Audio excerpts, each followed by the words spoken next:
السلام علیکم ورحمۃ اللہ وبرکاتہ۔ یہ 3 دعائیں یاد کر لیں اور انہیں روزانہ اللہ سے مانگیں۔ اللہم انی اسألک حسن الخاتمہ۔ اللہم انی اسألک حسن الخاتمہ۔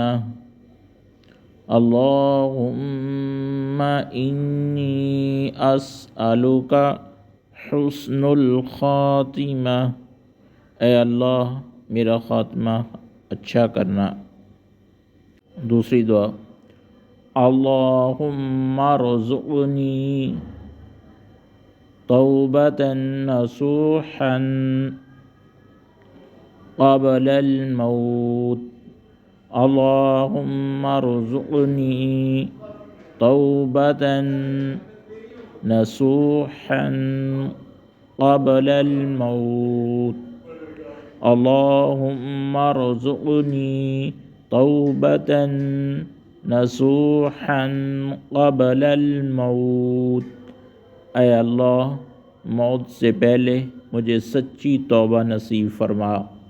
تیسری دعا، اللہم یا مقلب القلوب، اللہم یا مقلب القلوب ثبت قلبی علی دینک، ثبت قلبی علی دینک۔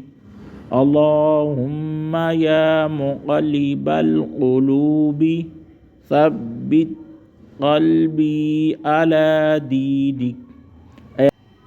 اے اللہ دلوں کے پھیرنے والے میرے دل کو اپنے دین پر ثابت قدمی عطا فرما۔ آمین یا رب العالمین۔ اللہ تعالی ہمیں اس دعا کو دن اور رات میں پڑھنے کی توفیق دے۔ السلام علیکم ورحمۃ اللہ وبرکاتہ۔ زندگی سنت کے مطابق ڈھال لیجئے۔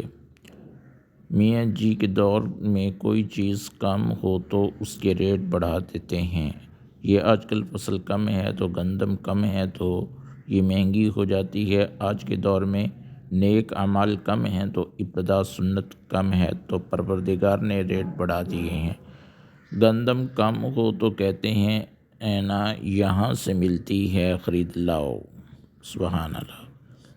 اللہ تعالیٰ بھی فرشتوں کو یہی کہتے ہوں گے کہ میرے محبوب صلی اللہ علیہ وسلم کی سنت ابتداء کرنے والے تھوڑے ہوں گے۔ یہ جہاں بھی تمہیں ملتے ہیں لے کے آؤ۔ اس لیے اپنی زندگیوں کو سنت کے مطابق ڈھال لیجئے اور اللہ رب العزت کے ہاں ایک مرتبہ پا لیجئے۔ زندگی یہی ہے، معلوم نہیں کہ یہ مہلت کب تک ہے، اور اس نعمت سے فائدہ اٹھا لیجئے اور اپنے رب کو منا لیجئے۔ نبی کریم صلی اللہ علیہ وسلم کی ایک ایک سنت سے اپنے آپ کو معین کر لیجئے۔ اللہ تعالیٰ مہربانی فرمائے اور اللہ رب العزت ہمیں اپنے مقبول بندوں میں شامل فرمائے۔ اور ہم اس قابل تو نہیں کہ، مگر عجیب بات یہ ہے کہ اس کے ہاں قابلیت چلتی بھی نہیں ہے اور اس کے ہاں تو قبولیت چلتی ہے۔ اللہ تعالیٰ ہمیں اس پر عمل کرنے کی توفیق عطا فرمائے۔ وما علینا الا البلاغ المبین۔